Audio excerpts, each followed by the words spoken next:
আজকে যারা বিএনপি করে তাদেরকে আমি বলবো শহীদ জিয়া জীবনের একটা বার পড়ে যাবে তিনি কেমন মহামানব ছিলেন। বাংলার বিএনপি যারা করে এদের জানার অধিকার আছে না নাই? জনগণ আছে না নাই? যে মানুষটা দুনিয়া থেকে বিদায় নেওয়ার পরে তার ভাঙ্গা সুটকেসের মধ্যে পাওয়া গেল জায়নামাজ আর আল্লাহর কোরআন, আর তোমাকে কি পাওয়া যাচ্ছে? আপনারা খেয়াল করে দেখবেন শহীদ প্রেসিডেন্ট জিয়া রহমান কোনদিনও রাজাকার এই মুহূর্তে বাংলা ছাড় এ কথা কোনদিনও বলেন। জিয়া রহমান এই কথা কোনদিন বলছে? আপনারা যারা মুরব্বী আছেন বলেন তো, জিয়া রহমান যখন সরকার গঠন করলো তখন প্রধানমন্ত্রী কে ছিল?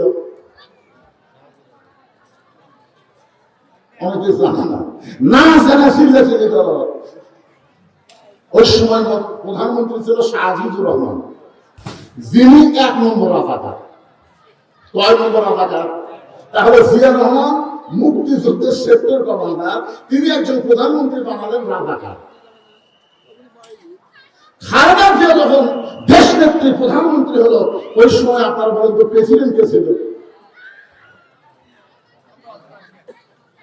খালেদা জিয়া যখন প্রধানমন্ত্রী 91 সালে ওই সময় প্রেসিডেন্ট হলো আব্দুর রহমান বিশ্বাস, 1 নম্বর রাজাকার। ধরে কোন কয় নম্বর রাজাকার? তাহলে খালেদা রাজাকার নিয়ে জিয়া রহমান রাজাকার নিয়ে তারিখ জিয়ার মুখে কোনোদিন রাজাকারের বিরুদ্ধে কথা শোনা যায় না। আর এই সব বিএনপির কত নামছে জানছে এরা কোথায় কোথায় রাজাকার রাজাকার বলে মনে করতে পারে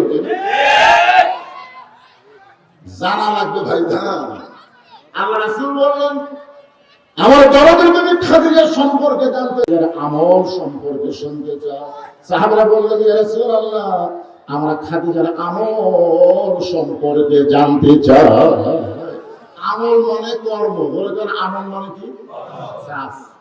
আল্লাহ রাসূল বললেন তাহলে শোনো, খাদিজার জীবনের সবচাইতে বড় আমল হলো কবরকে স্মরণ করা। কবরকে ভয় করা না, কবরকে স্মরণ করা। আমরা একমাত্র ভয় করবো কাকে? আজরাইলকে। কারা কারা ভয় করে না আজরাইল? আমি ছোটবেলায় একটা গজল শুনতাম, আমাদের এলাকায় লোকেরা বলতো এবারের মতন ফিরে যাও রে আজরাইল মিনতি করিয়া কই তোমার হেরে। এরকম গজল আপনারা শুনছেন? আচ্ছা কোন লোকের গজল শুনে যদি আজরাইল ফেরত দেয়, মানে অর্থকের পানি কান্নাকাটি গজল শুনে আজরাইল ফেরত গেছে, আল্লাহ বলতে কি আজরাইল ফেরত আসলে কেন? যে হারে কানতে তার গজল গেছে আল্লাহ আমি তো জান কবজ করতে পারলাম না, আল্লাহ বলবে তোর আজরাইল আসতে এসে, তোর আজরাইল আসতে এসে আমার হুকুম মানবি না কান্নাকাটি শুনবি? তবে না আল্লাহ আপনার হুকুম মানবে। তাহলে কে কি গজল গেছে কান দিচ্ছে ওই যে দেখার টাইম নেই, জান কবজ করবার গেলেই করা লাগবে। যেরকম ঠিক কেন আপনারা বলেন তো আজরাইলের কাছে মিনতি করা কান্নাকাটি করা জায়েজ না হারাম? এক বাক্য বলেন হারাম। জোরে জোরে এক বাক্য কি? আরো জোরে বলে। আমরা যদি কাঁদতে চাই কার কাছে কাঁদবো? আরো জোরে। আল্লাহ নবী বললেন সাহাবারা আমার খাদিজার জীবনের সবচেয়ে বড় আমল ছিল কবরকে স্মরণ করা। একদিন গভীর রাতে আল্লাহ নবী ঘুম থেকে চেতন পাইছে। চেতন পাওয়ার কারণ হলো খাদিজাতুল কুবরা নবীর এই ডান হাতটা বুকের মধ্যে নিয়ে ছোট বাচ্চার মতন ফোঁপায় ফোঁপায় কাঁদতেছে। তো আল্লাহ রাসূল বলেন খাদিজা আমি নবী ঘুম পাড়ি অথচ আপনি কাঁদেন। খাদিজা বলতেছে রাসূলুল্লাহ কোনদিন বলবো আসলাম না, কিন্তু আজকে যখন শুনবার চাচ্ছেন তাহলে শোনেন, আপনি না ঘুমাইলে আমি খাদিজা কোনোদিনও ঘুমাই না। নবী শুনতেছে কি কথা যে আপনি না ঘুমাইলে আমি খাদিজা কোনোদিন ঘুমাই না। রাসূল বলেন আমি না ঘুমাইলে আপনি ঘুমান না কেন? খাদিজা বলতেছে হুজুর জীবনে প্রথম বিয়ে করছেন তো বুঝতে পারতেছেন। আপনার বলেন তো নবী প্রথম বিয়ে কাজ করছে? জবান করে বলেন কাজ করছে? খাদিজা বলতেছে রাসূলুল্লাহ বিয়ের নিয়ম হলো বিবাহের পরে মেয়েদেরকে স্বামীর হাতে তুলে দেয়। বিবাহের পরে মেয়েদেরকে কার হাতে তুলে দেয়? স্বামীর হাতে তুলে দেয়। কিন্তু আপনার সাথে যখন আমার বিয়ে হলো তখন আপনার হাতে তুলে দেওয়ার মতন দুনিয়াতে আমার কেউ ছিল না। বরং আপনার চাচা আবু তালেব আপনার 2 হাত আমার হাতে তুলে দিয়ে বলতেছে না আজ থেকে এই এতিমের দায়িত্ব তোমাকে দিয়ে দিলাম। কার দায়িত্ব? আজ থেকে এতিমের দায়িত্ব তোমাকে দিয়ে দিলাম। শিশুকালে মহিলা গেছে মা গর্ভে থাকতে মরছে পিতা, চোখে দেখলেন না। কে করিবে লালন পালন, কে দিবে সান্ত্বনা। এই দুনিয়ার বড় এতিম নবী ছিলেন একজনা। খাদিজা বলতে দেখুন, আপনার চাচা যখন আপনার দুই হাত আমার হাতে তুলে দিল, সেদিন থেকে আমি খাদিজা জীবনে প্রাণে ভালোবাসায় পরিচয় আপনার দায়িত্ব গ্রহণ করলাম।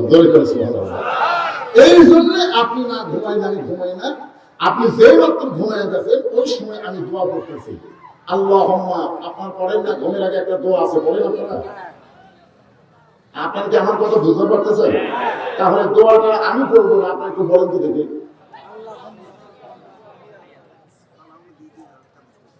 তুমি একটু বলো না, খারাপ হবে, খারাপ হবে।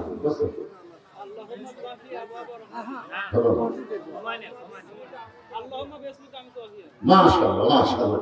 অধিকাংশ যুবকেরা ফেসবুক চালাতে চালাতে ঘুমায় যায়। এই ঘুমের দোয়া পড়ার টাইম নেই।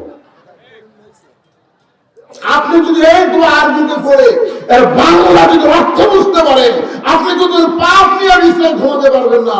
অন্তত ঘুমানোর আগে আপনি তওবা করে ঘুমাবেন। জোরে গান গানা ঠিক হবে। কারণ ঘুম দেওয়ার মালিককে, চেতন করার মালিককে। আপনি তো ঘুমাই গেলেন, যদি আল্লাহ চেতন না করে, মনে করেন যদি আল্লাহ চেতন না করে, তাহলে অবস্থাটা কি হলো? এই জন্য ঘুমের আগে একটা দোয়া আছে। খাদিজা বললেন, ইয়া রাসূলুল্লাহ, আপনি যখন ঘুমায় গেছেন এমন সময় দোয়াটা পড়তেছি, আল্লাহুম্মা বিসমিকা আমুতু। এই আমুতু শব্দ যখন উল্লেখ করেছি, জবান থেকে বের করেছি, সঙ্গে সঙ্গে আমি দেখতে পাই অন্ধকার কবর আমার সামনে দাঁড়িয়ে গেছে। আপনার বলেন তো, কবর আলো না অন্ধকার? আপনি বলেছেন সর্বশেষে যে ব্যক্তি কবরে যাবে, এই দুনিয়ার হায়াতের 50,000 বছর তাকে কবরে থাকতে হবে। সর্বশেষে যে ব্যক্তি কবরে যাবে, দুনিয়ার হায়াতের 50,000 বছর তাকে কবরে থাকতে হবে। অন্ধকার কবর আমি কেমনে থাকবো? ওই কবরের চিন্তা আমার চোখের মধ্যে ঘুম নাই, কবরে কোনো বাতি নাই, কবরে কোনো সাথী নাই, কবরে কোনো দরজা নাই, কবরে কোনো জানলা নাই। ওই কবরে আমি খাদিজা কেমনে থাকবো? এই কবরের কথা স্মরণ করে ঘুমাবার পারতেছি না, আমার চোখটা দরদর করে পানি পড়তেছে। সঙ্গে সঙ্গে আল্লাহর নবী খাদিজার কপালে একটা চুমু দিয়ে বললেন, খাদিজা, ওই আল্লাহ শপথ করে বলতেছি, ঈমান গ্রহণ করার পরে আপনি আল্লাহর সঙ্গে যে সম্পর্ক গড়ে তুলেছেন, আল্লাহ আপনার কবরকে জান্নাত বানায়া দিবে। সুবহানাল্লাহ বলে দাও। আচ্ছা, আপনার বলেন তো রাসূল কি বললেন? আল্লাহ রাসূল কিন্তু মারাত্মক একটা কথা বলেছেন যে ঈমান গ্রহণ করার পরে আপনি আল্লাহর সঙ্গে যে সম্পর্ক গড়ে তুলেছেন, আল্লাহ আপনার কবরকে জান্নাত বানায় দিবে। আল্লাহ যদি কবর জান্নাত বানায় দেয়, তো 50,000 বছর কি আর 1,00,000 বছর কি আর 1 কোটি বছর কি আমাদের থাকতে কোনো সমস্যা নাই। কারণ কবর যদি জান্নাত হয়, কিন্তু এখানে কথা হলো আল্লাহর সঙ্গে সম্পর্ক করা লাগবে। রে যুবকেরা, আল্লাহর সঙ্গে সম্পর্ক করতে গেলে কি করা লাগবে? মাগরিবের নামাজ পড়া লাগবে, এশার নামাজ পড়া লাগবে, আবার ওয়াজের পরে ফজরের নামাজ আদায় করা লাগবে। বলের কথা ঠিক না? আল্লাহর সঙ্গে সম্পর্ক করতে গেলে 1 নম্বর ইবাদতের নাম হলো নামাজ। অথচ আমির হামজা এক ওয়াজে বলছে, খাদিজা এখন তো নামাজও পড়েনি, খাদিজা জীবনে রোজাও রাখেনি, খাদিজা হজও করেনি, খাদিজা যাকাতও দেয়নি। কিন্তু হাদিস শরীফ আছে, আল্লাহর নবীর সঙ্গে 5 ওয়াক্ত নামাজ খাদিজা না পড়লেও অনেক নামাজ আদায় করেছেন। তখন 5 ওয়াক্ত নামাজ ফরজ ছিল না, কিন্তু নামাজ ছিল। ধরে কোন কি ছিল? কথা বলেন, কি ছিল? নামাজ ছিল, কিন্তু ওয়াক্ত এরকম ফরজ ছিল। সঙ্গে সঙ্গে খাদিজা কান্না বন্ধ করে দিলেন। কিছুক্ষণ পরে আবার কান্না শুরু করলেন, মানে কান্না বন্ধ করে আবার কান্না। রাসূল বলে, খাদিজা আপনি কি জন্য কাঁদলেন? খাদিজা বলতেছি, ইয়া রাসূলুল্লাহ, আপনার কথা আমার বিশ্বাস হয়। তো বিশ্বাস যদি হয় তাহলে আবার কান্দো কেন? বলে, কান্দার কারণ হলো আপনার কাছে যদি আমি কিছু চাই, যেই বলছে আপনার কাছে যদি কিছু চাই, সঙ্গে সঙ্গে নবী 3 বার বললেন, নাউযুবিল্লাহ, নাউযুবিল্লাহ, নাউযুবিল্লাহ। আল্লাহ রাসূল 3 বার কি বললেন? খুব খেয়াল করবেন। খাদিজা বললেন হুজুর নাউজুবিল্লাহ কেন? রাসূল বললেন ঈমান গ্রহণ করার পরে আল্লাহ ছাড়া অন্য কারো কাছে চাওয়া জায়েজ নাই, এমনকি নবীর কাছেও চাওয়া যাবে না, চাইতে হবে একমাত্র কার কাছে?